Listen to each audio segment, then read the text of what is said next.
Valeria Torres, por supuesto del equipo, Eva Oppenheim, que tiene mucho que ver con el contacto con ustedes, así es que gracias por habernos acompañado durante el foro, los 2 meses y ahora en esta instancia. Así que dentro de unos minutitos vamos a comenzar, esperamos 5 minutos para ser puntuales. Gracias. Ok, ok. Nos falta solo la prueba de audio con Niurka y ya creo que estamos súper bien.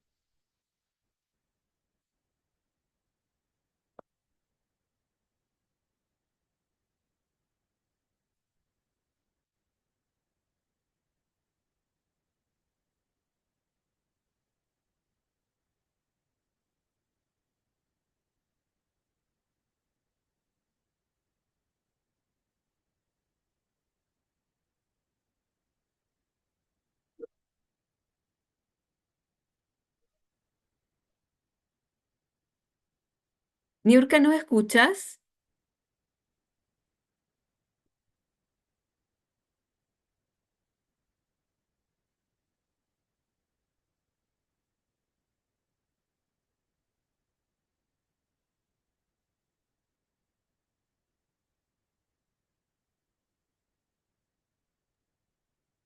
Hola, Niurka, ¿qué bienvenida. tal?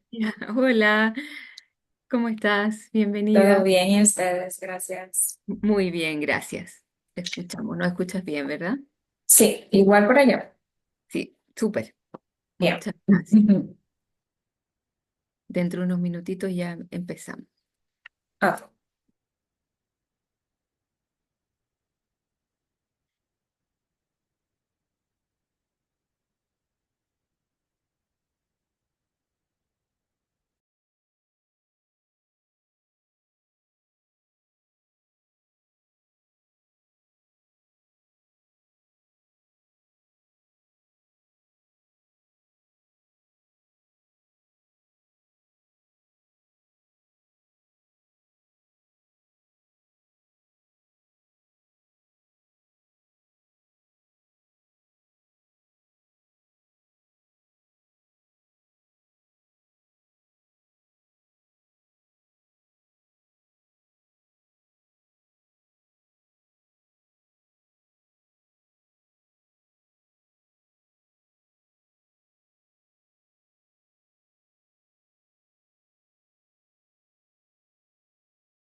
Mauri, son las 12, podemos ir dejando pasar a la gente para dar inicio. Sí, ya estamos todos conectados, Pauli. Puedes Ya, comenzar. voy a comenzar entonces.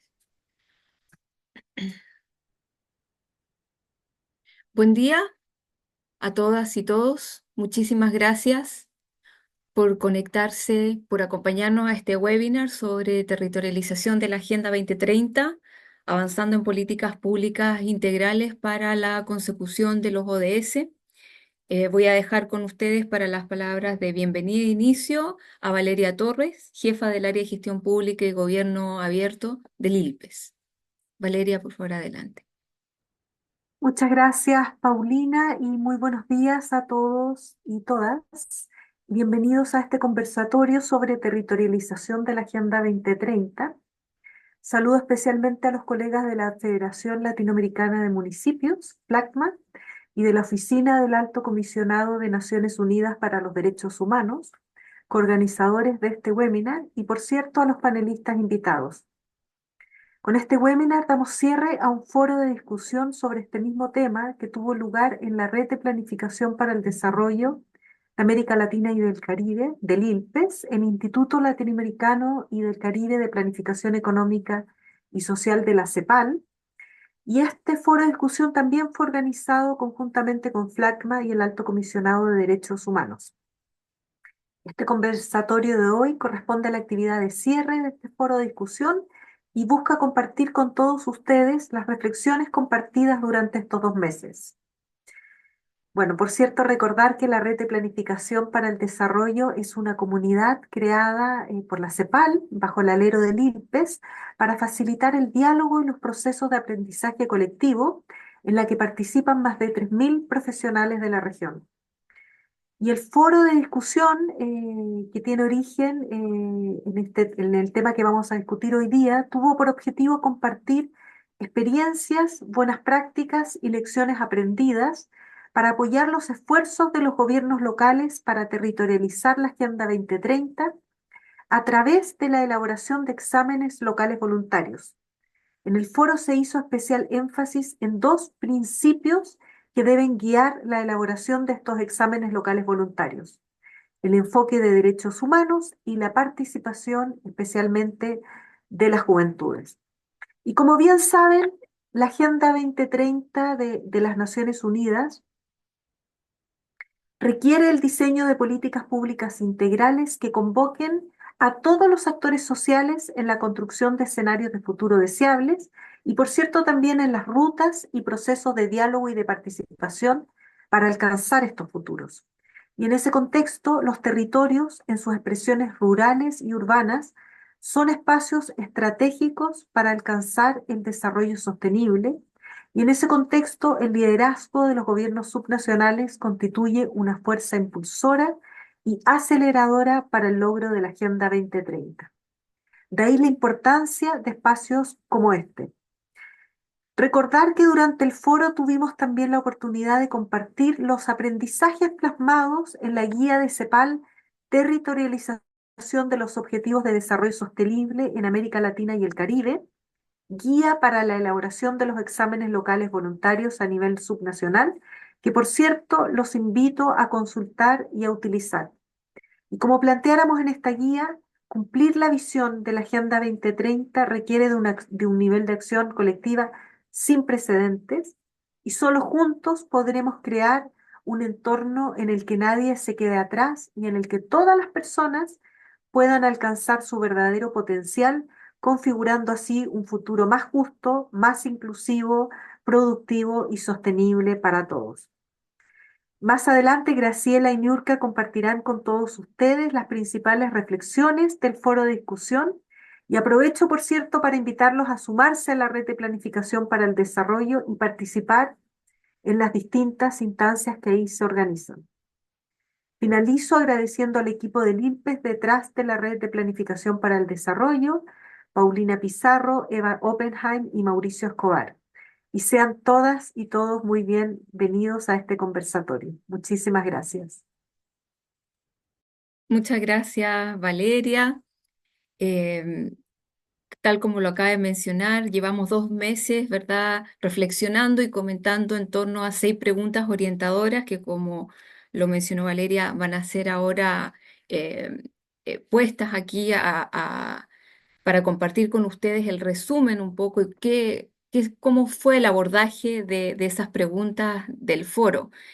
Para ello, entonces, nos acompaña Graciela Dede, quien ha sido una socia, la verdad, muy motivada a coorganizar esta actividad con nosotros. Graciela es asesora regional del Alto Comisionado de las Naciones Unidas para los Derechos Humanos y muy gentilmente, la verdad, estuvo dispuesta siempre a poder apoyarnos con su expertise, ¿verdad? Y las de su equipo a poder responder y seguir profundizando las reflexiones respecto de cómo en la práctica se aborda el tema de derechos humanos dentro de este proceso de los exámenes locales voluntarios, que es la propuesta temática y de trabajo que hemos puesto desde el ILPE a través de la guía.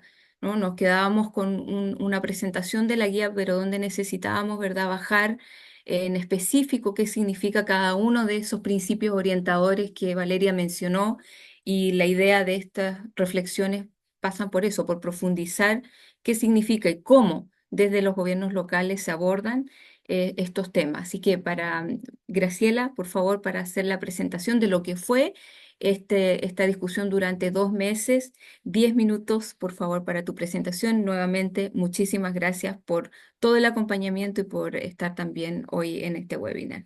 Adelante, Graciela. Bueno, no quiero perder minutos. Voy a rápidamente poner aquí una mini presentación para ayudarme y para guiarme. En primer lugar, agradecerle a ustedes, a CEPAL y a todas las personas que participaron en este foro, porque realmente lo que me llevo es que tenemos menos sistematizado de lo que nos queda por trabajar juntas. Realmente queda mucho más para trabajar. Quería contarles un poquito de nuestra alianza con CEPAL, porque el Alto Comisionado, somos hermanos del Secretariado de Naciones Unidas, pero ¿por qué es una alianza que tenemos que profundizar? Cuando a principio de año en el foro regional fuimos a Chile y fuimos al taller que se organizó, un excelente taller, y luego a la presentación de esta guía, como decía, esta publicación, como decía Valeria, veíamos que CEPAL ya evolucionaba a trabajar con los gobiernos locales, mientras que nosotros teníamos recién traducida nuestra nota orientativa o orientadora de informes nacionales voluntarios a español. Entonces, en ese sentido, decirles que queda mucho por trabajar. Sin embargo, conceptualmente, si bien tienen características diferentes los gobiernos locales, el enfoque de derechos es para los Estados miembros, tanto para el nivel nacional como el nivel subnacional, clave porque tiene que ver con una obligación contraída voluntariamente por los países al ser parte del sistema de derechos humanos. Entonces, nuestra alianza con CEPAL tiene que ver con que los informes voluntarios, nacionales o locales, son procesos dirigidos por los Estados miembros, en general Estados miembros que también forman parte del sistema de derechos humanos, y la idea es que sistematizan, y el objetivo es que revisen sistemáticamente el progreso hacia la realización de la agenda. No son un fin en sí mismo, sino que es una evaluación constante y que nos permite aprender y ver qué cosas, como en todas las evaluaciones, tanto de política pública como de compromisos internacionales, qué cuestión hay que ir ajustando para cumplir la meta, que en el caso de los derechos humanos nunca se cumple totalmente porque siempre hay algo más para mejorar. Obviamente que tenemos pisos mínimos, pero siempre se puede seguir mejorando. Entonces, evaluar el estado de consecución de la Agenda 2030 nos va a permitir, porque ese es el objetivo de la agenda, un desarrollo sostenible, más justo y más equitativo, que es también, entonces, el cumplimiento de los derechos humanos. Digamos que se retroalimentan la Agenda 2030 con los derechos humanos y los derechos humanos con la Agenda 2030. ¿Por qué el sistema de derechos? ¿Cuál es la ventaja de la complementariedad? Bueno, el artículo 74 de la agenda habla de que los procesos de seguimiento deben estar centrados en las personas y en aquellas en aquellos grupos más rezagados, y ahí aparece el concepto de no dejar a nadie atrás, ¿no? Y entonces en ese sentido sentimos que evaluamos y decimos que 92% de las metas están directamente o indirectamente relacionadas con los derechos humanos y normas internacionales laborales. Entonces, hay un papel claro de complementariedad en los exámenes voluntarios nacionales y locales. La inclusión de los derechos humanos aporta, desde la mirada del enfoque de derechos, a poder identificar algunos desafíos que se enfrentan en el camino para cumplir la agenda, en esto que decíamos, para lograr una sociedad más justa e igualitaria, pero con una mirada desde otro lugar, más normativo y también con una interpretación clara. Entonces ustedes dirán, bueno, ¿cuáles temas fuimos abordando? ¿Cómo fuimos armando esta agenda? Como dice Paulina, hicimos 6 preguntas clave a lo largo de estos 2 meses. Agradecemos nuevamente la participación, la lectura, el compromiso de las personas que estuvieron aportando. Otras personas estuvieron leyendo, nos queda claro, aunque no participaran. Creemos que todo esto va generando un movimiento, va generando el pensar cómo incorporar los derechos humanos en estos procesos. Entonces, en este sentido, ¿cuál es el impacto? Bueno, esto que decíamos, ¿no? Los gobiernos subnacionales como parte de los gobiernos del aparato del Estado, por ser parte del sistema de derechos humanos, tienen la obligación de cumplir, de respetar, proteger y cumplir los derechos humanos. Entonces, en realidad, hay como desde 2 miradas. Cuando estamos haciendo política pública a nivel subnacional de derechos humanos, sin duda va a estar aportando a la agenda. Y si a la agenda le ponemos las políticas públicas que buscan cumplir la Agenda 2030, tenemos en cuenta el abordaje de derechos humanos, que ya vamos a ver un poquito más, ahí entonces vemos que hay un impacto positivo. Hay también, por ejemplo, la posibilidad de contar con información que a veces resulta uno de los temas más desafiantes, que nos permite el sistema de derechos humanos para poder trabajar en nuestros informes locales y nacionales. Esto, por ejemplo, sé que me adelanto un poquito porque justo Canelones va a estar después hablando, pero en el caso de Canelones hay como un trabajo conjunto con la Dirección de Derechos Humanos, por ejemplo, Canelones Uruguay, donde trabajó, donde la CEDAW, que ustedes saben que es el Comité para Eliminación de Discriminación toda forma de discriminación contra las mujeres, pudieron trabajar complementariamente con la información que tenía el EPU, el Examen Periódico Universal, y el Comité de la CEDAW en su informe. Y esto aportó al ODS 5 y por el otro lado, del ODS 5, cómo aportar información a la CEDAW. De hecho, por ejemplo, el sistema de monitoreo de derechos humanos ya integró los ODS como parte de vinculación. Cuando el sistema de derechos humanos hace una recomendación, la liga directamente al ODS que corresponde. Y eso para los informes y para quien está haciendo el informe es clave. Entonces, en la discusión de qué transversalizar, cómo transversalizar los ODS y derechos humanos, veíamos desde México que se planteaba esto, las recomendaciones, integrarlas en la perspectiva de los informes, pero también la importancia de en el proceso de generar los informes poder hacer espacios de capacitación y sensibilización de derechos humanos y sobre todo un gran interés de trabajo en los temas de consulta pública.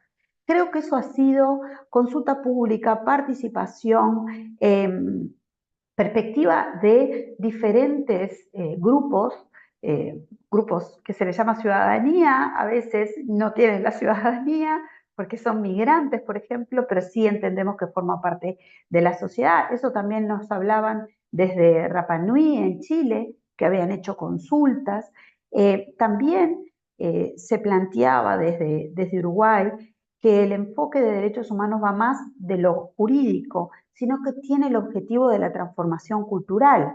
Y la cultura de la participación, la cultura de la consulta, es una cultura que sabemos que da trabajo, sabemos que para la política pública la consulta es clave, aunque necesita mucho trabajo, mucha metodología, y hoy en día poder llegar a las zonas más alejadas requiere de cierta organización.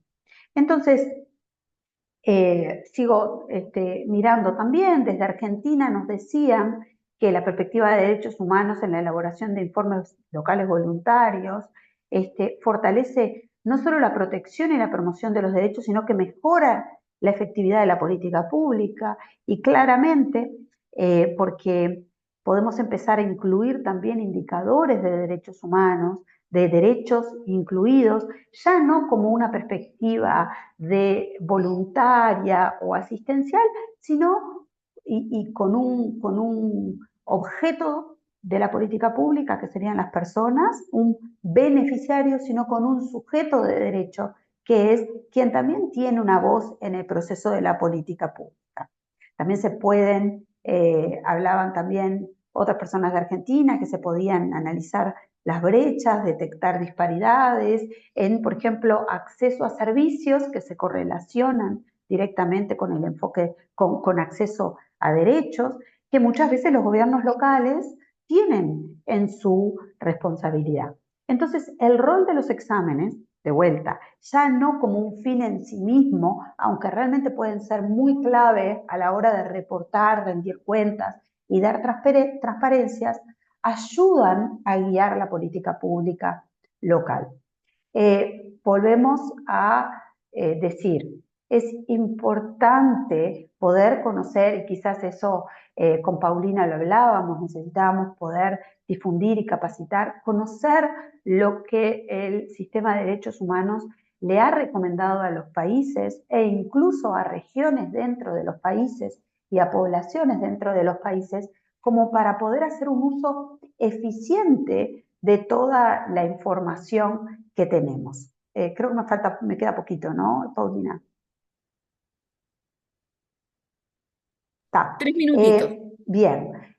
Un tema interesantísimo que se habló aquí, que por supuesto los jóvenes fueron uno de los grupos nombrados, pero también las comunidades indígenas, ¿no? Que en los territorios americanos forman parte de un tejido y de un grupo social muy comúnmente olvidado o también en situación de vulnerabilidad. Estos temas, los exámenes locales voluntarios pueden ser una forma de acercarse y generar una participación activa de las comunidades indígenas y asegurar sus voces en la toma de decisiones. Hablamos siempre de lo que es la consulta previa e informada, pero también la consulta permanente en la generación de política pública, que sin duda afecta al territorio, directa o indirectamente, ¿no? Desde la construcción de infraestructura, a la generación de nuevos negocios, hasta acceso a servicios de salud, sociales, educativos, etc. Desde Chile hablaban justamente cómo incluir los grupos más vulnerables. Y aquí una reflexión que tenemos siempre en el acto comisionado. Los grupos per se no son vulnerables, ni homogéneos. Las mujeres no es un grupo vulnerable y homogéneo. Lo que sí existe son grupos en situación de vulnerabilidad.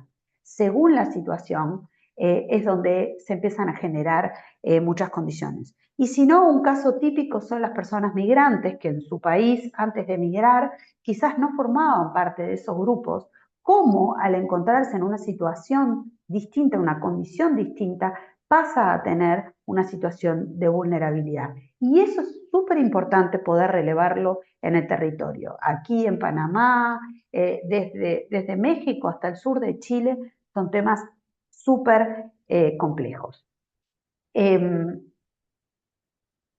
Bueno, ¿qué tenemos y qué necesitamos? Tenemos mucho y necesitamos saber dónde ir a buscar.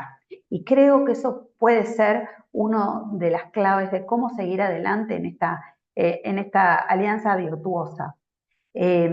Recordar, eh, el sistema de derechos humanos permite acceder a muchísima información para poder trabajar, en particular con las poblaciones que han quedado más atrás. Es súper interesante, tenemos muy buenos casos en la región, este año México, Costa Rica, también el caso de España, que está en otra región, cómo ha incorporado en su informe nacional voluntario el sistema de derechos humanos. Aprovechemos los conocimientos y la información existente e intercambiemos la información para el beneficio mutuo. Y esto es un llamado al sistema de derechos humanos para usar la información de los gobiernos locales en sus informes y aprovechar sinergias. Por último, no pretendo que ustedes vean y puedan entrar, pero esta es la guía, la nota orientativa que hablábamos al principio, que justo estuvo traducida en abril de este año. Fue realizado en junio del 22. Ustedes ven que hay una inercia entre la realización y la traducción a otros idiomas en nuestras oficinas, pero bueno, y tiene los 8 pasos que se recomiendan para la incorporación de derechos humanos del enfoque. Y creo que ahí, junto a la parte del organigrama donde CEPAL indica donde es importante poner el enfoque de derechos humanos, tenemos un área para seguir explorando. Yo ahí les dejé y voy a poner en el chat el sitio donde pueden bajar este informe y bueno, y seguimos en contacto y seguimos, por supuesto, a total disposición para seguir trabajando en conjunto. Muchas gracias. Muchas gracias a ti, Graciela, por ese excelente resumen de lo que fue los 2 meses de discusión y también por las reflexiones sobre el tema. No quiero olvidarme de decirle a las más de 140 personas que están conectadas que tenemos el chat habilitado para que puedan poner sus comentarios, preguntas. Ya tendremos espacio más adelante dentro del programa para poder recoger esos sentires, esas opiniones. Ahora quiero dejar con ustedes a Niurka Tejeda. Niurka es directora académica del Instituto Arnaiz y responsable académica del proyecto ODS municipal, además de docente en la Universidad Nacional Pedro Enríquez Ureña. Y Niurka también está en representación de nuestro gran socio Flagma, que nos ha acompañado no solo en esta actividad, sino también en la red de planificación. Es un socio permanente, la verdad, con el que siempre tenemos actividades conjuntas con un apoyo mutuo, así que agradezco, Niurka, a ti y a todo el equipo de Flagma por haber estado participando tan activamente del foro y por estar aquí para presentar entonces y abordar las otras 3 preguntas que aunque no están totalmente desvinculadas de derechos humanos bajo ningún punto de vista, porque estamos hablando ahora de juventudes y de datos y juventudes también entra como un grupo, ¿verdad?, que puede estar en una situación de vulnerabilidad, como decía Graciela, y Niurka nos va a traer toda la reflexión sobre también la producción de datos y de información, que sabemos en el contexto de la agenda puede ser un marco complejo de abordar, así como se ha definido en el marco de seguimiento de los indicadores de la Agenda 2030. Niurka, adelante, por favor. Muchas gracias, Paulina, por la introducción. Para mí es un placer poder estar aquí con todos ustedes y poder haber sido parte de ese gran conversatorio que mantuvimos durante 2 meses con muchísima gente de la región que están también tan involucrados como nosotros en tirar para adelante. Entonces, sí es importante decir que para Flagma también pues es todo un placer poder colaborar en estos temas, ya que lo ha estado tratando durante años. Y llegar al día de hoy con un proyecto puntual y tangible vinculado a los jóvenes y a poder hacer llegar el proyecto ODS municipal pues a toda la región, pues sí ha sido algo muy significativo.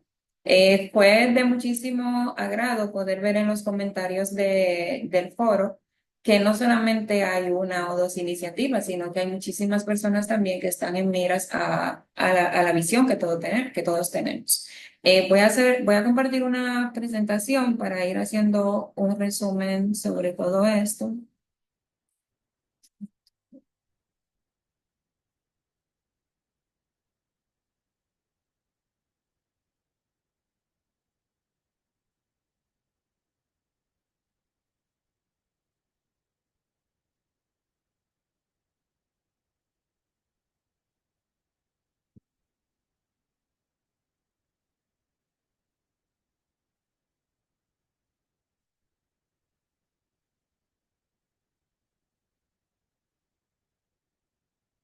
¿La pueden ver?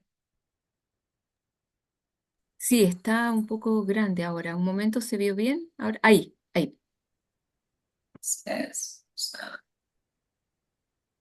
Parece que todavía yo la veo un claro, poco grande. se puede ver ahí. Sí, sí se ve. Sí, Bueno, perfecto. así como comentaba la compañera Dede hace un momento, la visión de todos es no dejar a nadie atrás. Prácticamente esta frase se ha convertido en el impulsor para que todos tratemos de, dentro de lo posible, tratar de simplificar todo lo que conlleva la Agenda 2030 y poderlo hacer más asequible a toda la población. En este escenario, eh, hay tres metas fundamentales para poder llegar y lograr todo esto, que para nosotros y para el resumen que pudimos sacar de todo el foro es la educación y la capacitación que se ha visualizado en diferentes países de la región en el tema de la formación tanto presencial como virtual. El tema de la participación ciudadana con un enfoque más específico en los jóvenes y en los grupos más vulnerables y la generación de datos reales. Es imposible que logremos mejorar o cambiar lo que no conocemos. Y por ende, para todos los que estamos en este camino es fundamental poder contar con datos precisos y reales del territorio. Existen datos muchas veces que no están actualizados o que no están al alcance de la población en general y por ende se hace muy difícil la consecución de las metas de los objetivos. En este escenario, me gustaría hacer la presentación un poco resumida de lo que ha sido el proyecto ODS municipal, que dentro del foro también Fernando Arnaiz pudo hacer un comentario muy extenso sobre todo lo que ha pasado durante el trayecto de este proyecto. Es un proyecto ejecutado por el Instituto Arnaiz y liderado por Flagma, que tiene por objetivo digitalizar sobre el territorio los objetivos de desarrollo sostenible.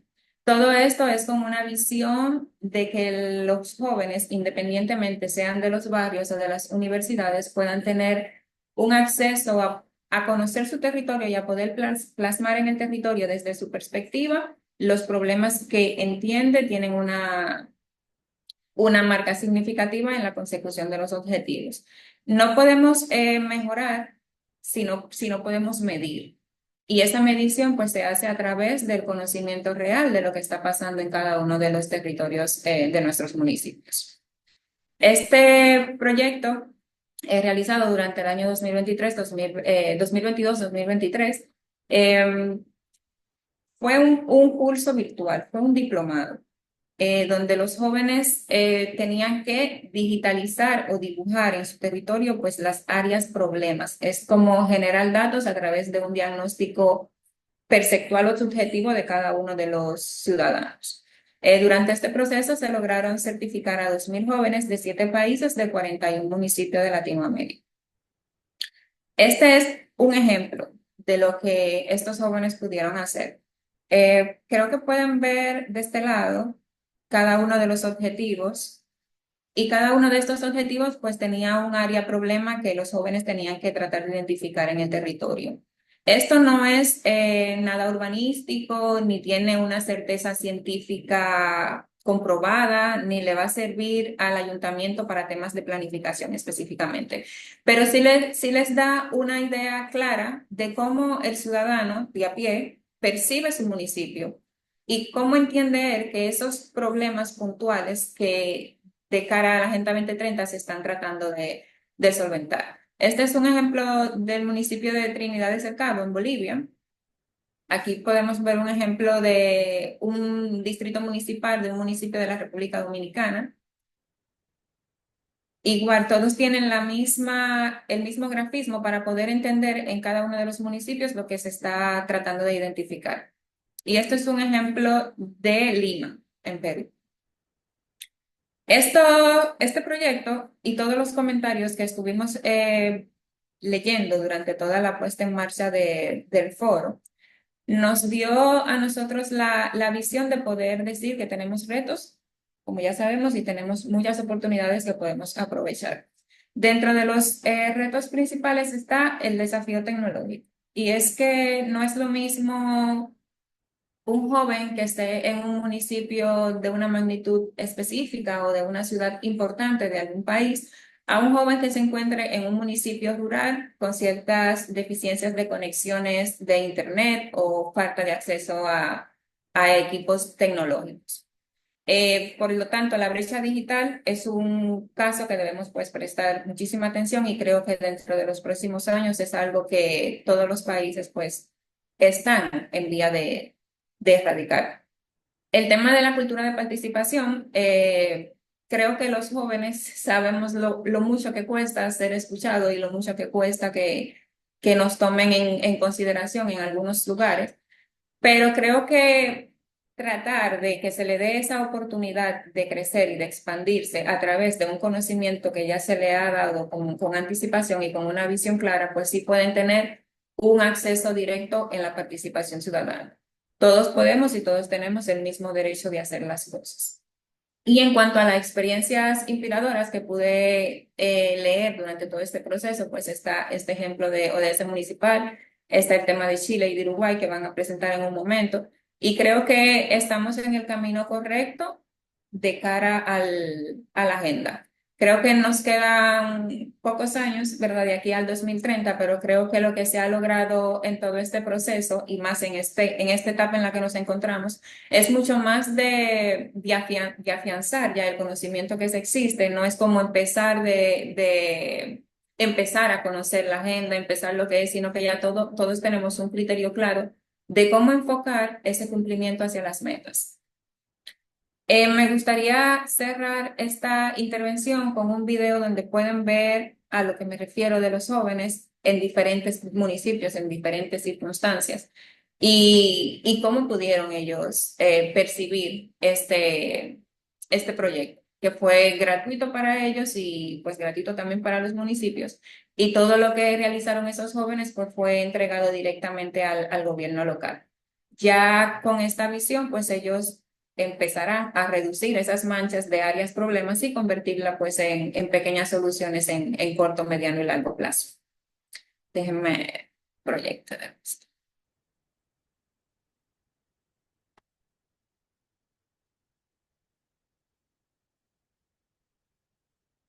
¿Se escuchan?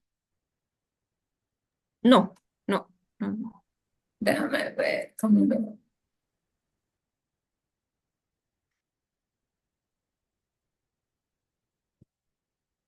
Creo que Ese se escucha. municipal ha sido para mí una gran experiencia, ya que siempre me he sentido con la necesidad de ser una joven productiva y proactiva para mi comunidad. Espero poder aplicar lo aprendido. Niurka, disculpa, se escucha, pero no se está viendo el video. Dame un segundito.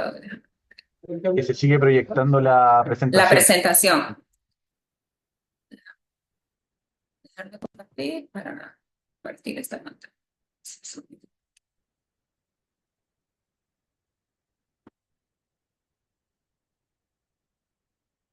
¿Se puede ver ahora? Sí, Sí. se ve. Ok, déjame empezar.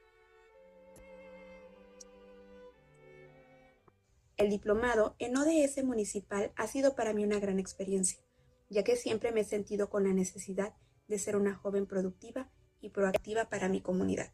Espero poder aplicar lo aprendido para mejorar nuestro municipio, gracias al Instituto Arnaiz. Para mí ha sido muy interesante formar parte del programa ODS municipal, ya que conocí muchos jóvenes que al igual que yo queremos un futuro digno y la mejor herramienta para lograrlo es a través de la educación. Y espero que se pueda seguir realizando estos diplomados para que muchos jóvenes como yo puedan seguir aprendiendo y adquiriendo diversas experiencias relacionadas a los ODS municipales. Ha sido una experiencia única donde he podido conocer muchos jóvenes de diferentes países y también conocer mi municipio desde una visión diferente. Doy gracias a cada una de las personas que nos acompañaron a lo largo de todo este proceso, porque a pesar de que éramos miles de jóvenes de toda Latinoamérica, siempre tuvimos un acompañamiento individualizado. Gracias al Instituto Arnaiz y al Consejo de Cultivo de Flamma por regalarle esta gran experiencia a tantos jóvenes.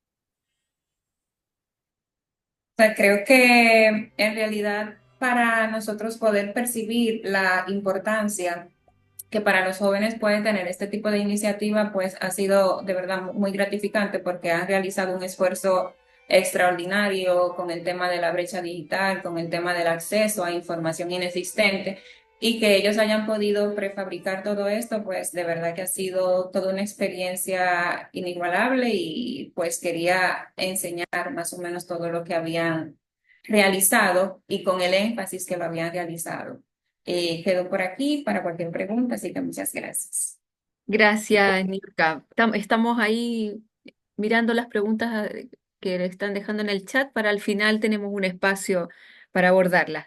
Gracias también por todo el tiempo de dedicación a la moderación durante esos 2 meses, porque es harto tiempo, la verdad, no solo a este momento, sino también al previo de la moderación, de ir reflexionando junto con las personas que contribuyen al foro. Ahora empezamos otro espacio dentro del programa donde hemos querido traer y compartir con ustedes dos experiencias de países, una de Chile y otra de Uruguay. Para la primera, entonces, tenemos la presencia de Cristian Rodríguez, director del Instituto de Políticas Públicas de la Universidad Católica del Norte, quien nos va a compartir también sobre su proyecto ODS para la región de Antofagasta. Quiero agradecer no solo a Cristian, sino también a su gran equipo con el que hemos tenido varias conversaciones previas y también aportes de su equipo durante el foro. Así que gracias por acompañarnos tanto a Cristian como al resto del equipo hoy. Adelante, por favor, Cristian. 15 minutos tienes para poder contarnos del proyecto. Ya. Muchas gracias, Paulina, y muchas gracias, Valeria, por la invitación de CEPAL ya a compartir lo que estamos haciendo en una región del norte de Chile, la región minera, mega minera del país, y donde era más necesario que ninguna otra región la necesidad de instalar indicadores de desarrollo sostenible. Ya les voy a explicar por qué. Bueno, agradecer la invitación de CEPAL y quiero pasar, para aprovechar el tiempo, a la presentación.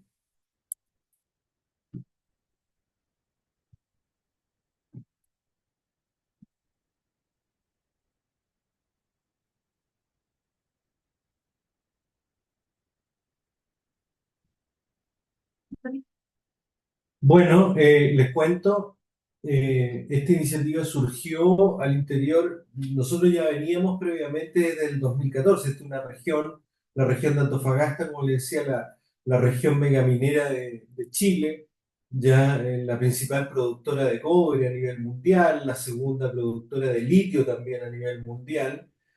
Si bien es una región muy rica, tiene grandes contrastes, ¿ya? Eh, en su interior, en materia ambiental, en materia social, etcétera, ¿ya? Y Cristian, si perdón la bien- interrupción. Disculpe que vemos un texto. Tienen una presentación, ¿verdad? Estamos viendo un texto en Word. Ah, disculpa, Sí, disculpa. ok, no, tranquilo. Y gracias por también a través del chat estaban preguntando. Así que si se puede volver a cargar. Perdón por la interrupción.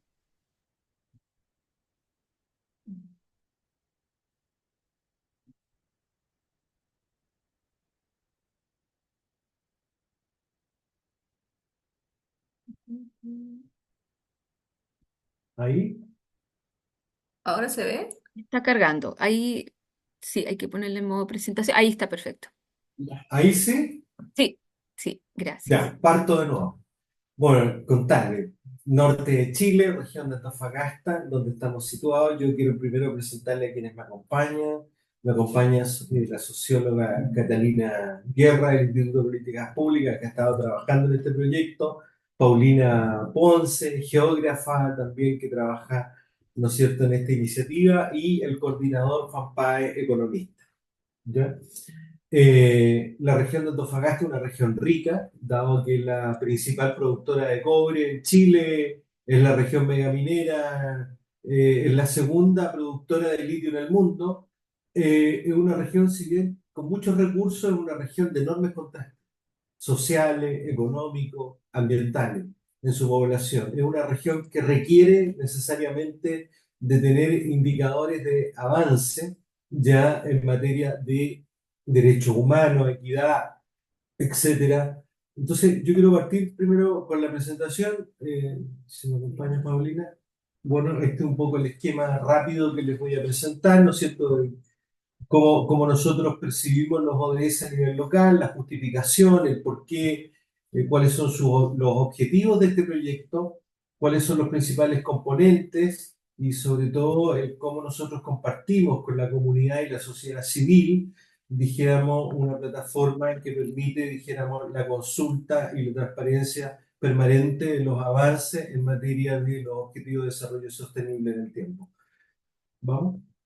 Bueno, lo primero, señalar y destacar que esta es la primera evaluación voluntaria que hace una región como la nuestra, en un contexto de un Chile con un Estado centralizado que lleva adelante el monitoreo de los avances de los Objetivos de Desarrollo Sostenible, pero donde más bien lo que se registra son el promedio de los avances y no esto a nivel de la escala regional o local, salvo la isla de Pascua probablemente, y nosotros debemos ser los únicos territorios más bien regionales, locales, que están haciendo este trabajo. Este es un trabajo más bien que se hace desde un enfoque más bien nacional y centralizado. Y eso hace que una de las principales, y que aquí se abordó, uno de los principales desafíos es cómo construir datos, ya para poder efectivamente monitorear estos avances a escala subnacional. Y por eso es que desde el Instituto de Políticas Públicas de la Universidad Católica del Norte en Antofagasta hemos impulsado la primera evaluación local voluntaria de la región de Antofagasta. ¿Sigamos?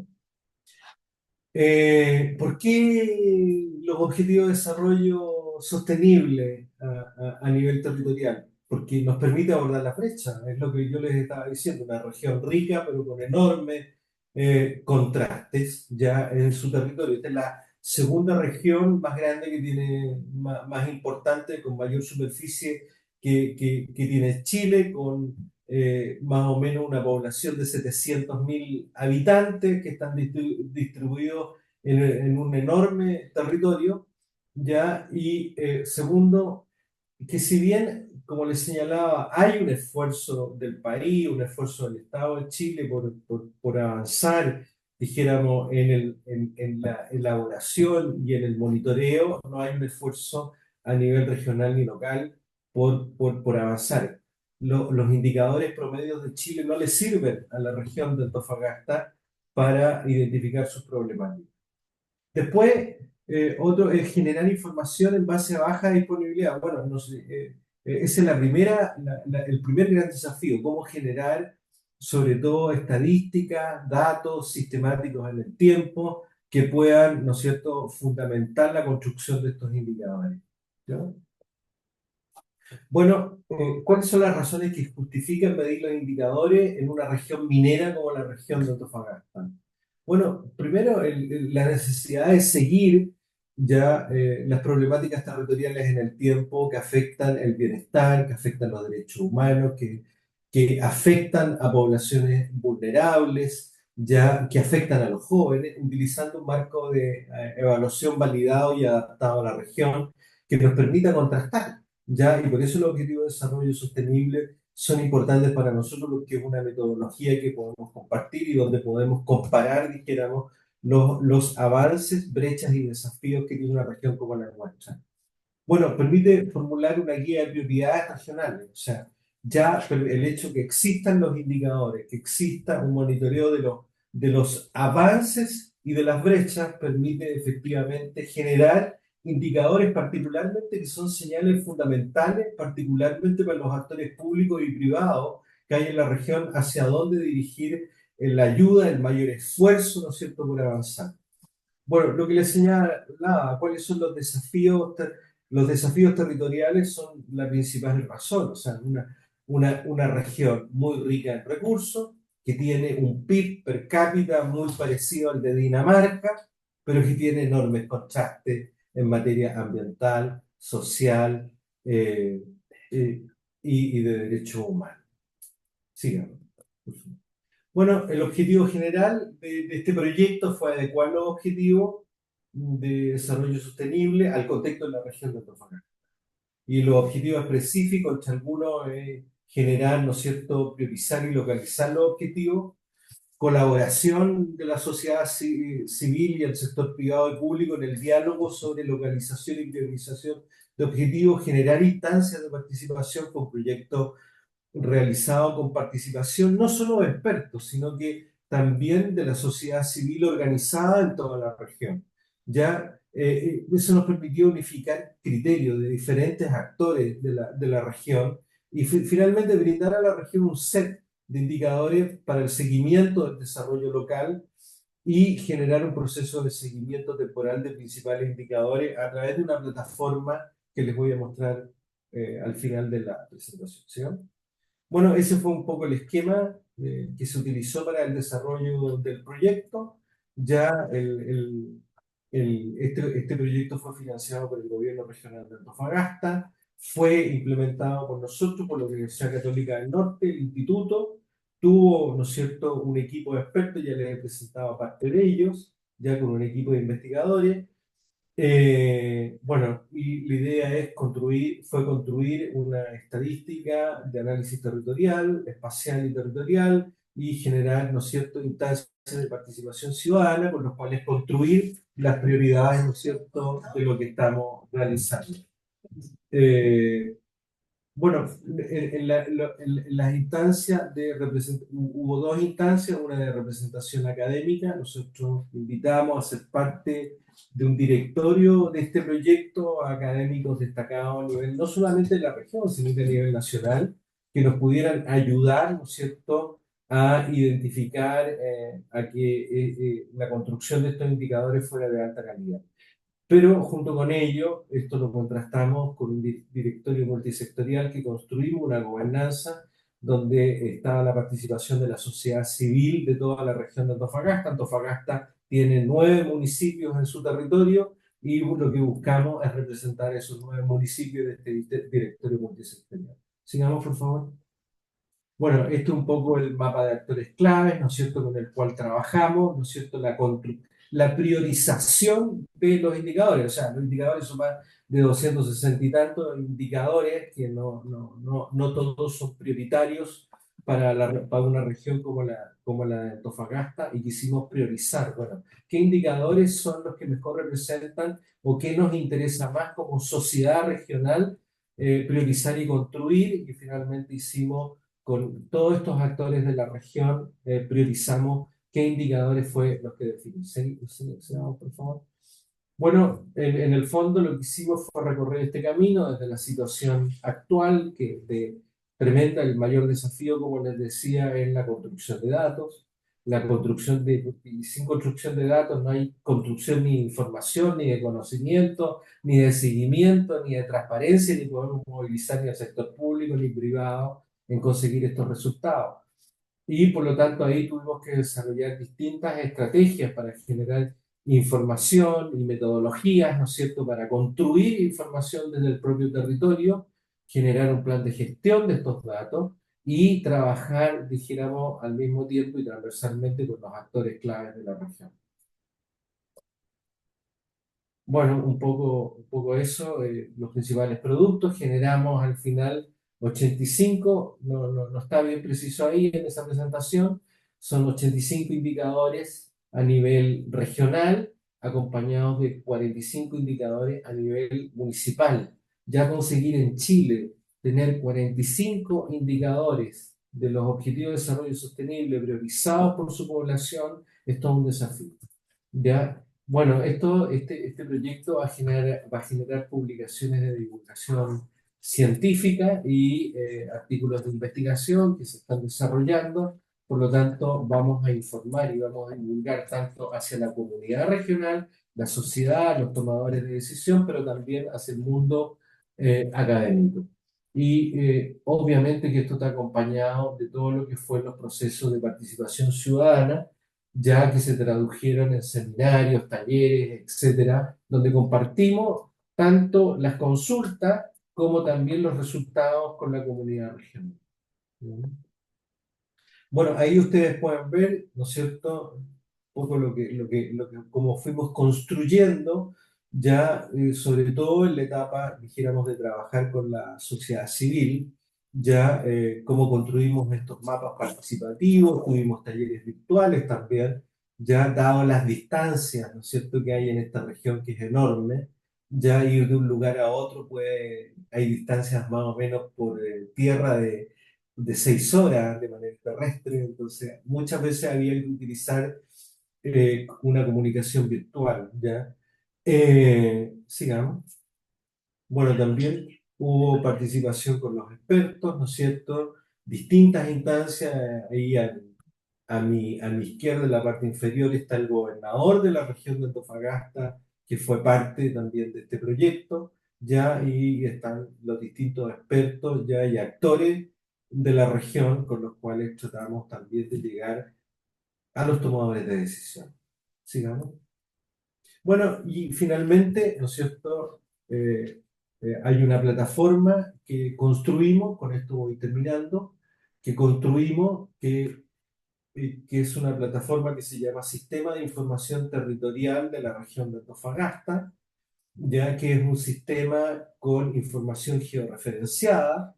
Aquí van a estar depositados estos 85 ya indicadores priorizados por la comunidad regional, ya donde van a poder acceder de manera gratuita, libre, ya a esta base de datos georreferenciada para poder consultar, ¿no es cierto?, el avance de los objetivos de desarrollo sostenible en el tiempo. ¿Ya? Y lo último, bueno, aquí les quería mostrar un poco las guías que utilizamos para cada territorio en particular, que fuimos trabajando con las personas, con los ciudadanos, ya haciendo llegar esta información, ya hecha de la manera más pedagógica posible, porque la idea es que en el fondo la ciudadanía efectivamente se empodere con los objetivos de desarrollo sostenible. Ahí les dejo, ¿no es cierto?, el QR para que si lo quieren ver, para que vean el material que se desarrolló durante esta iniciativa. Bueno, muchas gracias a todos y todas. Muchísimas gracias, Cristian, por relatarnos lo rico de este proceso y del trabajo, del valioso trabajo que han hecho ustedes. La verdad es que pone sumamente contenta además de ver, porque desde la CEPAL hace años atrás veníamos diciendo con la agenda anterior de ODM, decíamos precisamente que era necesario este abordaje a nivel municipal por todo lo que tú dijiste. No refleja los promedios nacionales, las brechas territoriales, así que este avance es muy significativo, la verdad. Y pasamos entonces rápidamente a la segunda experiencia de Canelones de Uruguay. Vamos a tener una presentación a dos voces de nuestras queridas colegas y amigas Luciana Cabrera y Florencia Machado, ambas profesionales de planificación estratégica de la Intendencia de Canelones. Adelante, por favor. Hola, buenas tardes. Buenas tardes. Quisiera, saludar a todas las personas conectadas al webinar y en particular a quienes nos están acompañando desde el gobierno de Canelones. Sabemos que está el área de gobiernos locales y el director de Derechos Humanos. Bueno, muchas gracias. Agradecer también a la red de planificación de CEPAL por esta oportunidad. Y entendemos que estos son espacios muy ricos para poder compartir, saber lo que hacen en otros lugares. Ahora escuchando a los compañeros de Antofagasta, nos resultó muy interesante esa experiencia y bueno, vamos a intentar conocer también un poquito más de ellos. Y bueno, vamos a compartir pantalla para ir ya al tema.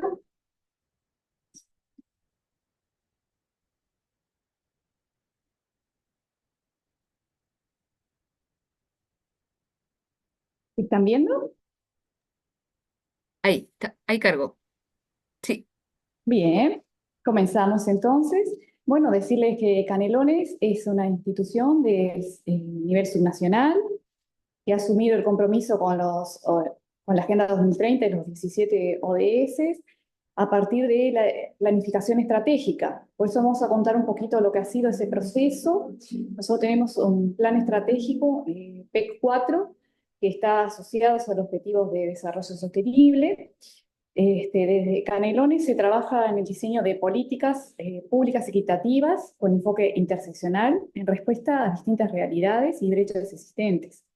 Y eso se traduce en la mirada de mediano y largo plazo que surge de herramientas que, como el plan estratégico y el presupuesto quinquenal, apuntan a establecer los lineamientos para garantizar el desarrollo integral de las personas. La planificación estratégica comenzó a desarrollarse fuertemente a partir del año 2006 con la elaboración del primer avance del plan estratégico, una herramienta que diseña alineamientos que pretenden mejorar la gestión, ordenar el territorio, así como desarrollar el departamento de forma sustentable. Esto para nosotros fue muy valioso al momento de elaborar la primera revisión voluntaria de los ODS, que fue presentada el año pasado. Un poquito vamos a comentar la experiencia del plan estratégico. Es como un antecedente de lo que sería luego el desarrollo del primer reporte voluntario. Fue hecha con una metodología prospectiva, como se ve allí en la imagen. Es una herramienta participativa que integra miradas de distintos grupos de interés, buscando una participación amplia y diversa. Allí en el esquema se visualiza algunas consultas que se hicieron consultas técnicas mediante talleres y entrevistas con actores y técnicos de distintos sectores y referentes institucionales. Para ellos fue con el objetivo de elaborar los escenarios para el Canelones deseado. Nosotros en Canelones, el Plan Estratégico 4 presenta una visión a 2040. Eso también es importante señalarlo. Pero también se hizo una consulta social, que en ese caso fue acompañada por el proyecto Horizonte de Libertades, financiado por la Unión Europea, y eso era en el sentido de incorporar distintas miradas desde las organizaciones sociales que convocó, con el sentido de transversalizar la perspectiva de género y de derechos humanos. La sociedad civil fue convocada a una instancia de consulta social para trabajar en las líneas estratégicas del plan estratégico y con esa visión a 2040 que mencionaba. Vamos a la siguiente infografía. Aquí lo que queremos mostrar es bien cómo se hizo ese vínculo del plan estratégico con los objetivos de desarrollo sostenible. Y mediante ese ejercicio que mencioné de prospectiva que se hizo en 2018, se generó una agenda estratégica con grandes temáticas para el desarrollo de Canelones. Tenemos una agenda con 56 metas propias, distribuida por cada una de las líneas estratégicas que allí se ven en la placa, en la columna 2018, que está enmarcada y relacionada con los 17 objetivos sostenibles. Ahí luego mi compañera Florencia va a ahondar un poquito en ese tema. El plan estratégico, nosotros entendemos que es una herramienta innovadora por hacer toda esta vinculación y porque toma también el presupuesto quinquenal y relaciona con planes, programas y proyectos y transversaliza la Agenda 2030. Pero también transversaliza la perspectiva de derechos humanos.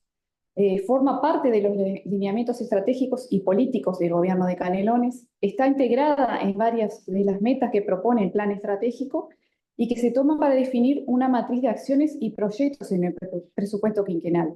Partiendo de esa base, se transversaliza toda la gestión. Como ustedes saben, las políticas, y ya se dijo en esta instancia, las políticas públicas son claves en la protección de derechos humanos. Y los gobiernos subnacionales, como locales y nacionales, tienen obligaciones respecto a ello. Las obligaciones de respetar, proteger y garantizar que los mismos se cumplan, así como aplicar acciones para disminuir las brechas y la desigualdad social. Y bueno, y todo eso es un poquito lo que queríamos decir en esta parte. Ahora les dejo a mi compañera Florencia. Buenas tardes para todas y todos. Bueno, queremos un poco hacer el relato de que llegar al primer informe voluntario ha sido un proceso y que fue fundamental para ello todo lo que ha sido el proceso del Plan Estratégico Canario en sus distintos avances. Ha sido un hito para el departamento el primer informe voluntario que se presentó el año pasado. Este año estamos cerrando el segundo, trabajando para cerrar el segundo informe voluntario. Este esquema muestra el proceso metodológico del primer informe, que es una estrategia metodológica propia.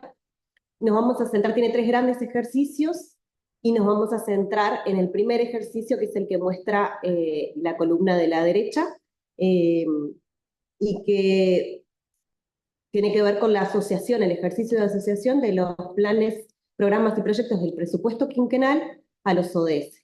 Y ahí, como vemos, están los 4 gabinetes y la Secretaría General en una red, digamos, y se muestra la vinculación con los 17 ODS. Tal como se mencionó en el foro en el que estuvimos intercambiando, que ha sido muy enriquecedor, el primer reporte expresa puntualmente, queremos citar, que la gestión se desarrolla a través de un trabajo efectivo con acciones de mediano y corto plazo de identificación de las distintas situaciones y articulación interinstitucional desde la perspectiva de derechos y con un enfoque basado en resultados. Este primer avance que mencionamos releva datos al 2022, al cierre del 2022, y es importante destacar que en Canelones, ese mismo año, en el 2022, se llevó a cabo un proyecto que ha sido fundamental, que es el proyecto Tendiendo Puentes 2, fortaleciendo el compromiso con la protección de los derechos humanos y el desarrollo sostenible, que ha sido una iniciativa desarrollada por el Sistema Nacional de Naciones Unidas en Uruguay, a través de la Oficina del Alto Comisionado de las Naciones Unidas para los Derechos Humanos. Ahí tuvo el asesoramiento de Graciela Dede también. El proyecto tiene como resultado un documento que elabora la experta Ana Juanche, del cual surge un mapeo de las políticas públicas de derechos humanos en Canelones, y brinda un mapa muy importante que además es insumo que se ve reflejado en el proceso de seguimiento de las recomendaciones de los organismos de derechos humanos para el Estado uruguayo, en especial para el examen periódico universal. Esta consultoría tiene datos muy interesantes y recomendamos poder consultarla, pero sacamos algunas conclusiones grandes que hace Juanche. En primer lugar, ella afirma que se presenta una fuerte presencia de la centralidad de las personas en todas las políticas públicas del gobierno de Canelones, y que además las mismas son transversales y se interconectan, de alguna manera atraviesan las distintas temáticas. Un poco lo que refleja esta primera imagen de que no hay una interconexión, multidimensionalidad, no es que un gabinete se asocia a un objetivo específico, sino que hay una complementariedad. Del análisis entonces de esta consultoría, surge que del universo de 239 proyectos del presupuesto quinquenal de Canelones, hay 229 que tienen incidencia directa en la población, mientras que los otros 10 son proyectos estratégicos de soporte o estructurales. Esto equivale a decir entonces que hay 9 de 10 proyectos está orientado a la promoción y protección de los derechos humanos. Y otra conclusión importante tiene que ver con la transversalidad de los proyectos, que bueno, como ya se ha señalado, la transversalidad es un requisito sustantivo para garantizar la igualdad, la integralidad, perdón, de las políticas públicas, y según esta consultoría es una de las principales fortalezas del gobierno de Canelones, ya que el 84% de los proyectos analizados evidencia tener el enfoque basado en derechos humanos. Por otro lado, otro producto de este proyecto Tendiendo Puentes 2 es la realización de la guía para gobiernos departamentales, que se llama Fortalecer los derechos humanos y el desarrollo sostenible en las acciones locales, que se desarrolló junto con las intendencias de Paysandú y Rocha. Ahí como mencionábamos, estaba conectado el director de Derechos Humanos, Carlos Garola, y le pedimos si puede compartir, si no compartió ya el link para esta guía, ya que es un insumo muy interesante.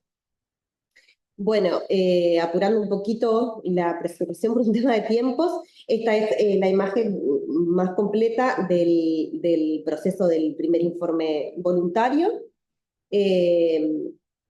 con los 3 ejercicios. El enfoque basado en los derechos humanos está presente, en definitiva, en el informe voluntario en la medida en que el proceso metodológico vincula los proyectos presupuestales que recién analizamos, que tienen su impronta y su enfoque en derechos humanos, con los 17 ODS, que, como decía Graciela, hay una complementariedad muy importante en ese sentido, entre la Agenda 2030 y los derechos humanos. Los proyectos se cuantifican y los ODS, perdón, se cuantifican y se relacionan también con factores diferenciales del territorio, y esto da como resultado una matriz de incidencia. El primer informe define así reportar distintos ODS con distintos niveles de incidencia. En este caso se reportaron 6 ODS, que son los que se ven en la última columna: el ODS 2, el 5, el 8, el 11, el 12 y el 13. Y el segundo informe se enfoca también en los mismos ODS. El relevamiento realizado y la generación de datos para Canelones sobre las metas de los ODS fue un avance muy importante, la generación de información, porque el poder conocer el territorio y sus necesidades y poner el foco en el acceso a los derechos fundamentales es el insumo para dar respuesta desde la política pública departamental de forma específica para poder disminuir las brechas hacia el camino de la igualdad. En ese sentido, algo que mencionamos en el foro, que se conversó también y se intercambió y se planteaba hace un rato, refiere al desafío de la generación de datos y de información, como señalaba también Nurka, identificar a quienes corren riesgos de quedar, implica poder tener información que defina con precisión estos grupos, y para eso es necesario recopilar información y datos más detalladas sobre estas poblaciones. Este ha sido uno de los puntos, es una de las necesidades, un punto de interés de los gobiernos nacionales como el de Canelones. En el caso, además, de Canelones y de Uruguay, hay un desfasaje importante porque aún no están públicos los datos del censo 2023 y la información nacional es del censo 2011, entonces queda bastante desactualizada. En definitiva, una reflexión es que, bueno, generar registro y datos en cuanto al alcance de las poblaciones beneficiarias de la política pública es uno de los mayores desafíos que se enfrentan para la visibilización de estas realidades y brechas existentes.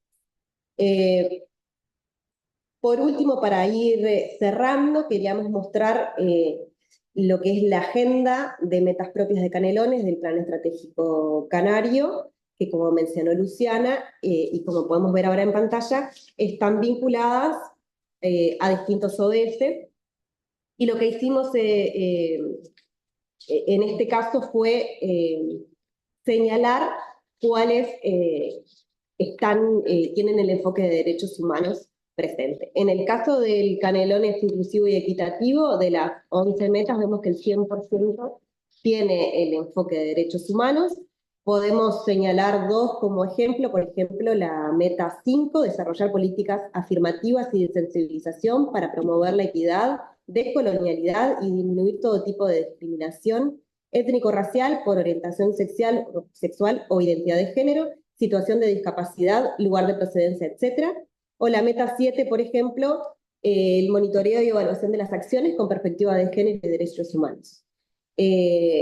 Otra de las metas es el Canelones sostenible y productivo, que también ahí señalamos, por ejemplo, 2 metas.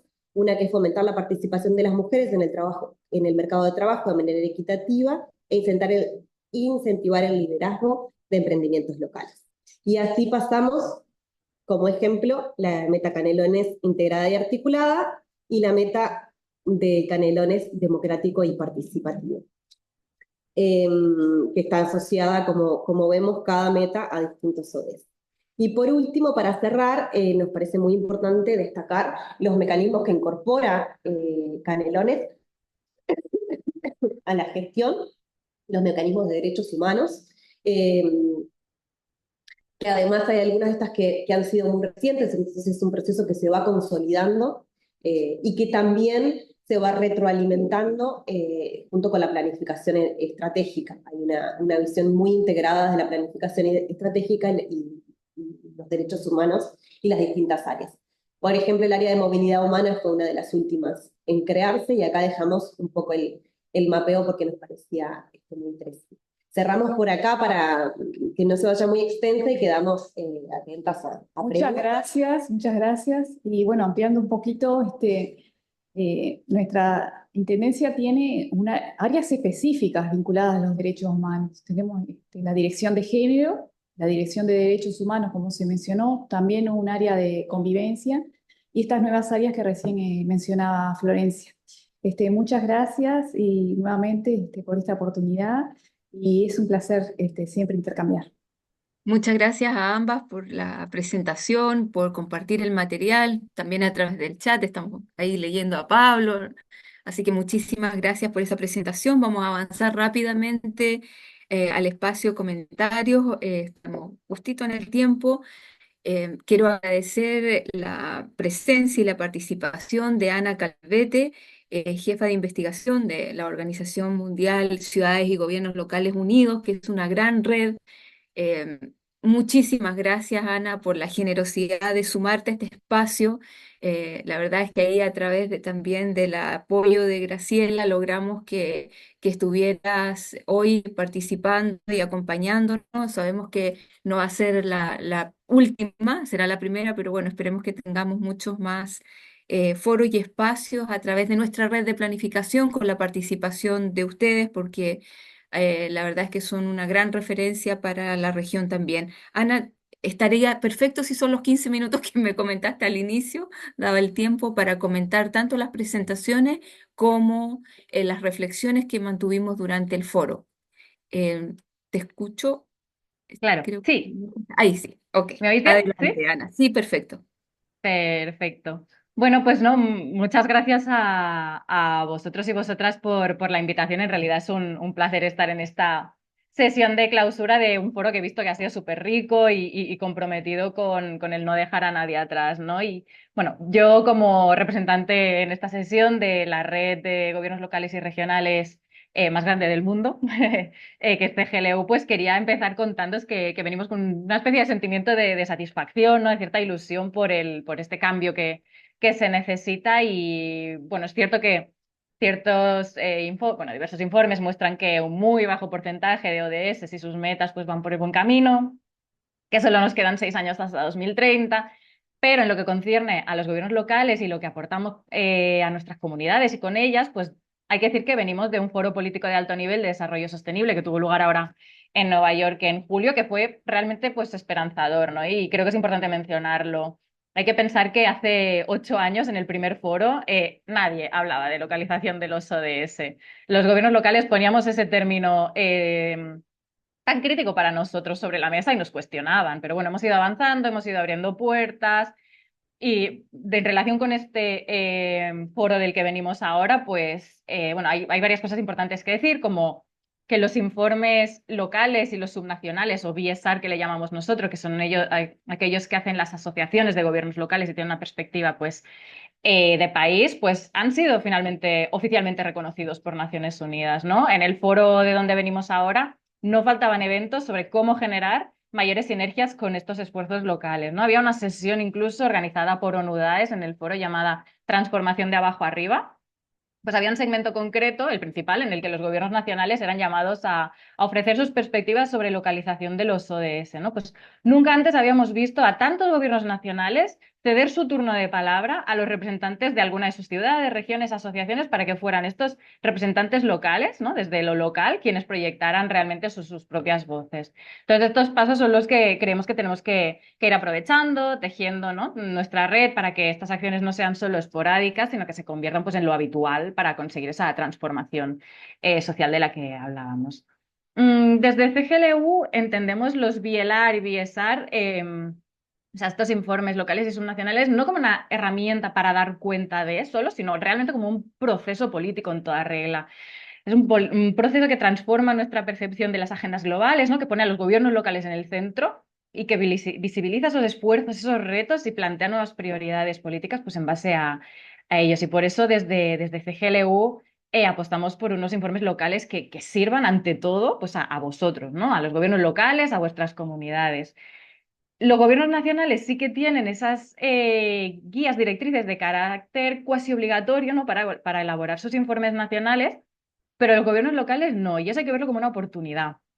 De hecho, por eso son tan importantes estas guías con análisis comparativos, ¿no? Elaboradas pues, por redes, por organizaciones internacionales, pues como la guía de la CEPAL, ¿no? Que celebro, y es porque ofrecen esas directrices, esas ideas, prácticas inspiradoras en las que reflejarse, ¿no? Para que cada gobierno local se haga suyo su informe, ¿no? Y responda primeramente a las necesidades específicas de cada territorio. Por eso, y es algo que ha ido saliendo, ¿eh? Pero creo que esa fase preparatoria de los informes locales es crucial, ¿no? Tenemos que preguntarnos qué queremos conseguir exactamente con ese informe y como ha ido saliendo en el foro, pues para poder responder a esa pregunta con garantías hay que recurrir a nuestras comunidades, hay que invitar a participar en el proceso a los diferentes grupos poblacionales en su diversidad, como bien decía Graciela antes, y especialmente a la infancia y la juventud, no porque serán los creadores de la ciudad dentro de unos años, sino porque están creando ya el presente, ¿no? Con sus derechos y sus capacidades. De hecho, había un compañero que comentaba en el foro que la atención focalizada a las diferentes poblaciones no solo es un deber ético y legal, sino también una estrategia eficaz para construir un futuro, yo diría también un presente, más justo y sostenible para todos. Me pareció interesante este comentario. Entonces, preguntémonos también cuál queremos que sea nuestro punto de entrada, ¿no? A ese informe local. Pueden ser todos los ODS si tenemos la capacidad y la necesidad, puede ser una selección, pueden ser los derechos humanos, ¿no? También, y las posibilidades de encontrar apoyo pues, en el Gobierno Nacional, en las oficinas de derechos humanos de la ONU, con esos exámenes periódicos universales, pues son varias y hay que explorarlas.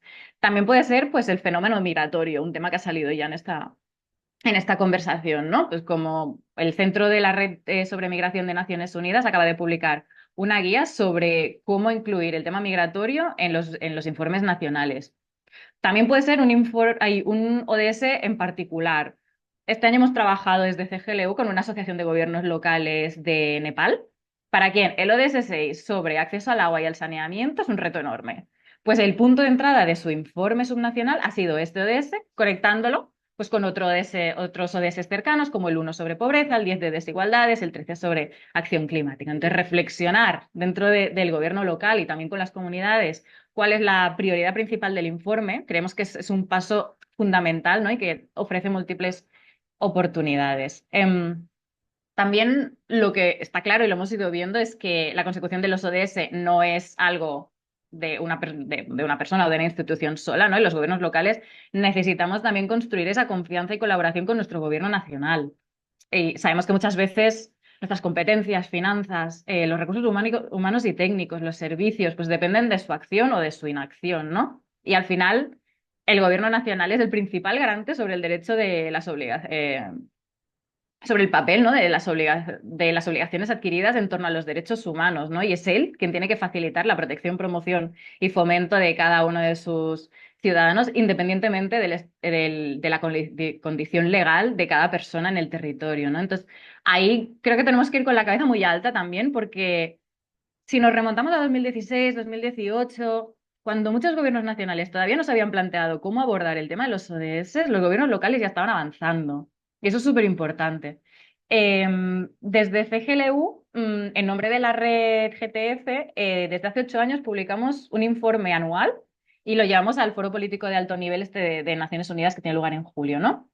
En él mostramos cómo los gobiernos locales están avanzando en la Agenda 2030 que es mucho, y cómo a pesar de ello, los entornos institucionales en los que deben moverse no son suficientemente facilitadores de esta acción local, ¿no? Entre otros, lo que vemos, lo que analizamos año tras año es cómo los gobiernos locales han sido partícipes de la elaboración de los informes nacionales que se presentan en el foro y cómo la dimensión local ha sido tenida en cuenta en estos informes. Pues lo que hemos podido ver es que cuando los gobiernos locales van con algo concreto a llamar a la puerta de sus contrapartes nacionales, por ejemplo, cuando organizan una reunión para comentarles que han iniciado un proceso BIELAR o un BIESAR y que quieren contar con ellos, pues es ahí donde los gobiernos nacionales como despiertan, ¿no? y se suman.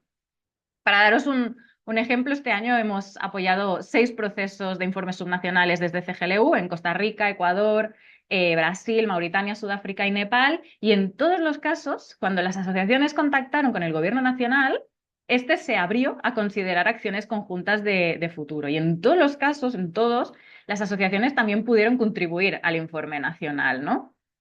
Y cabe recordar que la mayoría de informes ni contemplan a los gobiernos locales muchas veces. En estos 5 años también de apoyo a informes subnacionales hemos visto cómo se incluían informes locales en el bienestar, lo que estaba diciendo, cómo mejoraba la coordinación multinivel, cómo se reactivaban procesos de descentralización, conversaciones sobre financiación local, capacitaciones, la proposición de pasos conjuntos tras la publicación del informe. Desafortunadamente, sí que sabemos que las cifras de participación local, lo que está diciendo en estos informes nacionales y también en los mecanismos de coordinación que son más estables en el tiempo, ¿no? Son en general bajas. O sea, ni la mitad de los países cuentan con los gobiernos locales. Pero como decía, acercarse al gobierno nacional acostumbra a tener recompensa, ¿no? Porque el impacto que hemos visto nosotros ha sido real. Y igual que mencionaba que algunos gobiernos nacionales permiten a sus contrapartes locales incluir sus informes en el informe nacional, ¿no? Desde un punto de vista de derechos humanos, también los gobiernos locales podemos invitar a otros actores a redactar sus propios capítulos en nuestro propio informe. De hecho, hay muchos informes sombra, ¿no? Elaborados por la sociedad civil, organizaciones de derechos humanos, sea en torno a la localización de los ODS, enfocados en otros retos o grupos poblacionales específicos, ¿no? Y todo esto lo podemos aprovechar.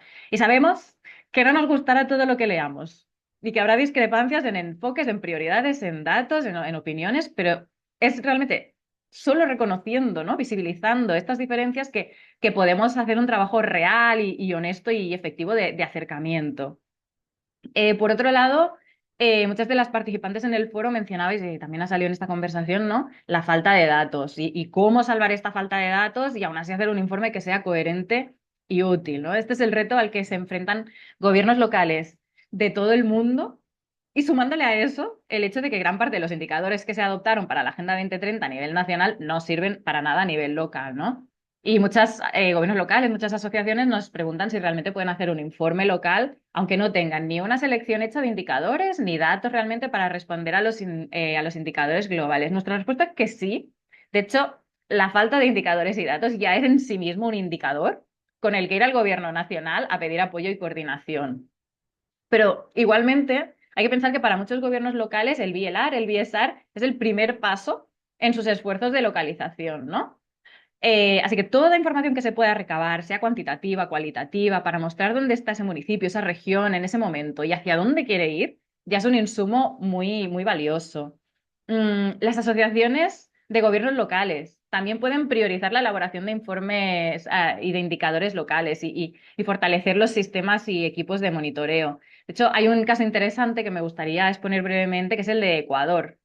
No sé si conocéis el caso de la provincia de Manabí, que elaboró una estrategia y una metodología de cálculo de avance territorial en los ODS, que le ha permitido publicar ya 2 informes locales basados en la evidencia. Pues este último año lo que ha hecho Manabí es trabajar con la Asociación de Provincias, con GOPE, que lleva 5 informes subnacionales ya, cada uno adaptado a sus necesidades en cada momento, ¿no?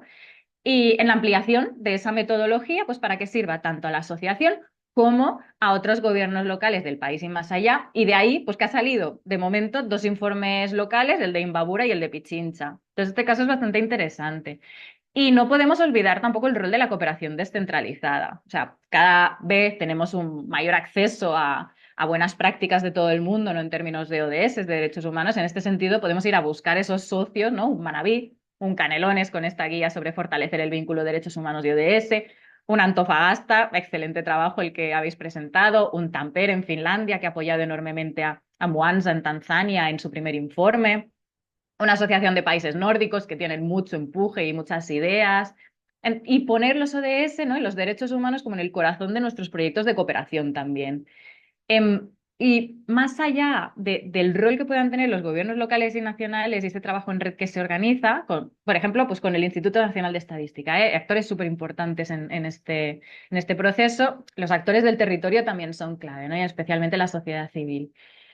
Que no ha venido la sociedad civil a completar esos huecos que no pueden o no quieren rellenar los gobiernos. Esto para mí es muy importante también. La sociedad civil es un sujeto de derechos, un actor crítico, es valioso en sí mismo, tiene agencia propia, ¿no? y una granularidad que muchas veces los gobiernos no poseen. Que pensemos en la capacidad, ¿no? de penetración que tiene la sociedad civil en los colectivos y asentamientos informales, con las poblaciones indígenas, etcétera. Entonces, la sociedad civil, organizada o no, debe ser llamada a participar. No tokenísticamente tampoco, ni en una sesión inicial, ni en la final de validación, ni nada, para poder hacer el check, ¿no? en esa lista de tareas que tenemos, sino que una verdadera democracia local es la que promueve la participación de todos los grupos, la que propone procesos deliberativos, es decir, más complejos, pero más intensos muchas veces, conjuntos, ¿no? La que sabe cuándo la coproducción es la mejor solución. También la que respeta los espacios de otros actores, que sabe también ponerse como en un segundo plano, ¿no? Reconocer el liderazgo de la sociedad civil para algunas cosas y no cooptar los éxitos de esta. Y también es aquella que se cuestiona. Hay un paso que creemos que es importante en la lucha por la consecución de los ODS y los derechos humanos, que es la institucionalización, ¿no? de los derechos a través de leyes, mecanismos de coordinación y participación, instituciones como el Defensor del Pueblo, herramientas como las cuotas que han salido en el foro y otras políticas afirmativas, presupuestos, etcétera. Pero ello no es suficiente, entendemos, si no se acompaña de un compromiso real, ¿no? Una revisión real y constante de los valores que se están promoviendo, las acciones que se realizan, los colectivos que se incluyen y los que estamos dejando fuera, sea por los horarios a los que se invita a participar a la gente en las sesiones participativas, por el código de vestimenta que se requiere o se supone, por los costes asociados a llegar al ayuntamiento porque lo digital no es siempre accesible. O sea, eso es súper importante, está revisándose constantemente, ¿no? Y el apoyo y control por parte de la sociedad civil para garantizar la implementación efectiva de todos estos compromisos a lo largo del tiempo es crítico, ¿no? Para asegurar que los derechos reconocidos no solo existen sobre el papel, sino que se traducen en mejoras tangibles para la vida de las personas. Bueno, entonces este número que no para de crecer, ¿no? de informes locales y subnacionales voluntarios, esta comunidad cada vez más fuerte de gobiernos locales y regionales comprometidos que observamos desde CGL1 es una pieza clave del éxito que estamos teniendo realmente para convencer a esa comunidad internacional, a ese entorno multilateralista, de que invertir en ciudades, territorios, en la localización de las diferentes agendas globales, ¿no? de los convenios de derechos humanos es tan importante.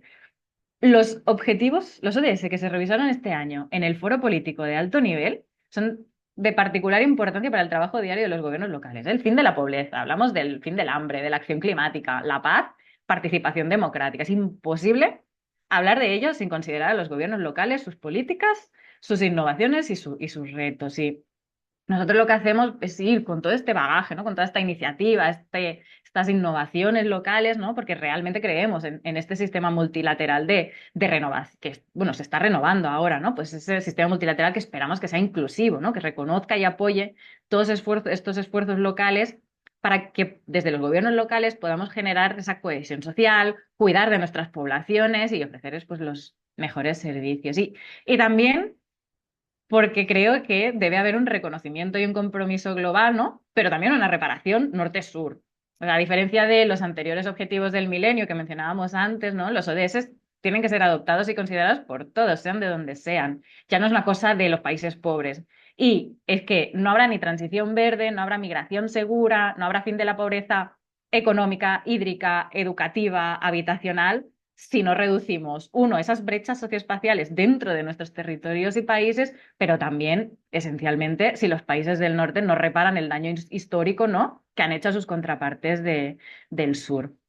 Y bueno, ya para terminar, porque creo que me estoy explayando un poquito, nada, un punto súper concreto que es que siempre decimos que los BLR no son un informe para quedarse en un cajón, tras su publicación, ¿no? Es a menudo el inicio de una estrategia de localización de los ODS, de lucha por los derechos humanos, por la consecución de la igualdad. Y por ello creemos que es muy importante que estos informes contengan un apartado de próximos pasos, ¿no? Una especie de hoja de ruta que responda a un, bueno, ¿y ahora qué? ¿No? Como una prueba de responsabilidad pública, de transparencia, ¿no? Entonces, que exista ese compromiso de continuar esos esfuerzos y que ese compromiso sea visible y sobre todo compartido. En fin, que he intentado como reflexionar sobre muchos temas diferentes, lo sé. Espero que hayan aportado a la reflexión general y bueno, una vez más, me queda volver a felicitar a las organizadoras, ¿no? Por esta iniciativa y como siempre, pues TGLU y yo misma quedamos a vuestra disposición para aquello en lo que podamos aportar. Muchas gracias. Muchísimas gracias, Ana. La verdad es que ameritaba, ¿verdad? Dada la vasta experiencia que tienen desde la red CGLU, todos tus comentarios y indicaciones de cómo también mejorar esos mecanismos de participación y estas recomendaciones de próximos pasos que también nosotros hemos incorporado en la guía. Rápidamente, y por favor le voy a pedir a nuestras queridas moderadoras y colegas Niurka y Graciela, que aborden. Eva ha estado recogiendo las preguntas, entonces vamos a responder las preguntas. Te voy a dar a ti primero la palabra, Niurka, por favor, lo más sintético posible, y luego Graciela para responder a las preguntas que se les trasladaron desde el chat. Niurka. Muchas gracias, Paulina. Bueno, a modo de síntesis, aquí tengo unas 3 preguntas. Inicialmente había una pregunta sobre la incidencia de los gobiernos locales en base a ese abordaje de los participantes en el proyecto, cómo era como esa sinergia. Bueno, hubo casos de colaboración ardua y dura y hubo casos de que no había información para la ciudadanía que estaba involucrada en este proceso. Sí fue muy gratificante ver que en realidad habían gobiernos locales pequeños que no contaban con una información específica y que a través de este proceso ciudadano de participación activa, pues pudieron obtener cierta información que no obtenían o que no habían tenido de su municipio. No es un secreto que los datos tienen un valor significativo para un gobierno local de una magnitud pequeña y que iniciativas como esta pues sí pueden ayudar a moldear este bache, por así decirlo. Otra pregunta era sobre si la herramienta era abierta y era gratuita. Sí, está en una base de una herramienta del Instituto Alnaiz que se llama Urbihis, que pues pueden acceder, podemos dejar el link por aquí, pueden acceder solamente con internet y desde una computadora. Pueden visualizarlo desde una tableta o desde un celular inteligente, pero no pueden dibujar. Entonces, para poder dibujar sí es necesario una computadora. Y la otra era que si podían ser parte del proyecto. Como les comentaba, terminamos un proceso a finales de año pasado y estamos ahora mismo haciendo una reestructuración de todo lo que aprendimos, inclusive nosotros mismos de la experiencia, porque en realidad pues era un piloto inmenso y nos dejó una vasta información para mejorar y potencializar el conocimiento ya a un nivel muchísimo más local. Entonces, en ese sentido, empezamos un proyecto nuevo a principios del año 2025, en el primer trimestre, y estamos ahora mismo en todo ese proceso de captación de algunos municipios y de personas interesadas en realizar el curso. Gracias. Muchas gracias, Niurka. Graciela, por favor, tienes la palabra. Bueno, nada, súper contenta, la verdad que me parece tan interesante todo lo que hemos escuchado, incluso el cierre de Ana me parece muy interesante. Mi pregunta es muy específica y creo que parte de lo que dijo Ana lo puede haber contestado. Dice, ¿es posible mejorar la calidad de agua para el uso de la población y agrario y no correr el riesgo de la salud que son afectados por pasivos ambientales, mineros, de cabeceras de cuenca? Bueno, aquí esta pregunta tiene 2 partes. Una parte muy técnica que no la puedo contestar porque no soy especialista en agua, pero sí puedo decir que parte de lo que dijo Ana, de poder entrar a los problemas desde ODS específicos, por ejemplo el ODS 6 y el acceso al agua potable, que es uno de los ODS que tiene el enfoque de derechos justamente, que trabajamos junto a UNESCO, y poder trabajar el enfoque de derechos para entender quiénes son las poblaciones directa e indirectamente involucradas. Después poder hacer consultas, entender qué es lo que está pasando, pero de una manera participativa, cuáles son los derechos en cuestión, cuáles son las brechas de capacidades que hay en cada una de las partes, hace posible que un conflicto, que es un conflicto, este es en el agua, que es un conflicto súper importante en nuestra región, pero también hay extracción de las industrias extractivas, muchísimos elementos, incluso ponen en conflicto elementos, por ejemplo, que tienen que ver con desarrollo sostenible o el entendimiento de, por ejemplo, como planteaba Antofagasta, con, bueno, la importancia del litio para el desarrollo de algunas tecnologías, pero mientras tanto, ¿qué es lo que nos dejan esta extracción de minerales críticos que también estamos junto a CEPAL en otros procesos, en qué pasa con la extracción o con el uso de los recursos naturales? Es muy difícil responder tan cortito, pero sí decir que hay una posibilidad de generar con enfoque de derecho una aproximación a los conflictos territoriales que tienen a gente implicada y con, digamos, con gente afectada de otra manera. Y no desde una verticalidad, sino con una discusión en el territorio. Por otro lado, para terminar, Paulina, decir que me gustó mucho lo que dijo Ana sobre cómo viene trabajando el nivel local con la coordinación de los informes a nivel a nivel país. Y ahí me parece que el sistema de derechos humanos tiene para aprender de este ejercicio de localización e informes nacionales, porque en muchos países estamos tratando de incorporar a los mecanismos de reporte de derechos humanos la visión del territorio, la visión municipal, la visión subnacional, que creemos que en todos los casos aporta. Por ejemplo, sabemos que Canelones forma parte de esto, pero necesitaríamos una red mucho más fuerte y ahí quizás esta asociación virtuosa y aprender de lo que ha pasado con los informes locales puede, aunque sea un proceso más corto, puede aportar a procesos tan largos de monitoreo y reporte de derechos humanos. Así que ahí dejo mi agradecimiento a estar aquí. Gracias. Muchísimas gracias, Graciela y Niurka. Gracias a todos, ya vamos cerrando. Sin antes decirles que Eva ya compartió por el chat el link a la red de planificación, porque había muchos comentarios y preguntas de dónde íbamos a compartir las presentaciones, esta misma grabación de Zoom, de este webinar, todo va a estar allí en la red, así que visiten el sitio. También recogimos un par de preguntas, las cuales tenemos que buscar, ¿verdad? Nuestros contactos y partners para dar una buena respuesta, así que hemos tomado nota de algunos correos electrónicos para hacernos cargo. Quiero agradecer a todas las personas que estuvieron conectadas desde los distintos países, espero no olvidarme de ninguno, pero vi gente de Bolivia, Brasil, Ecuador, Chile, Argentina, México, Uruguay, Nicaragua, Colombia, Paraguay, Venezuela, Honduras, Perú y España. Muchísimas gracias por el gran respaldo a esta actividad y el acompañamiento a este webinar.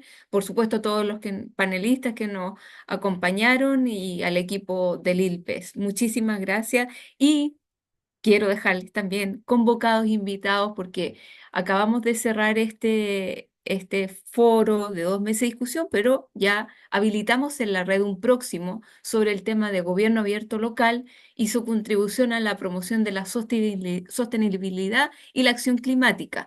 Nuevamente es el mismo formato, 2 meses de discusión con preguntas orientadoras.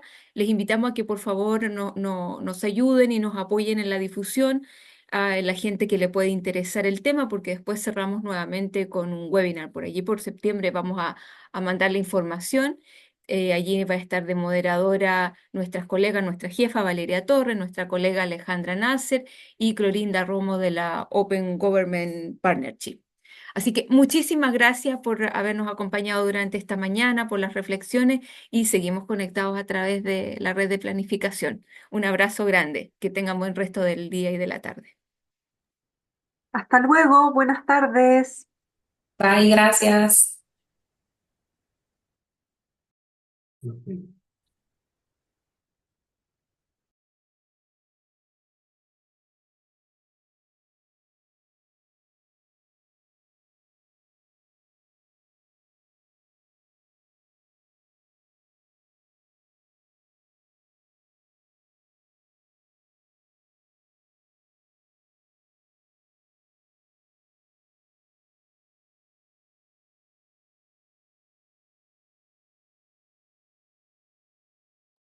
Mauricio, ¿me escucha?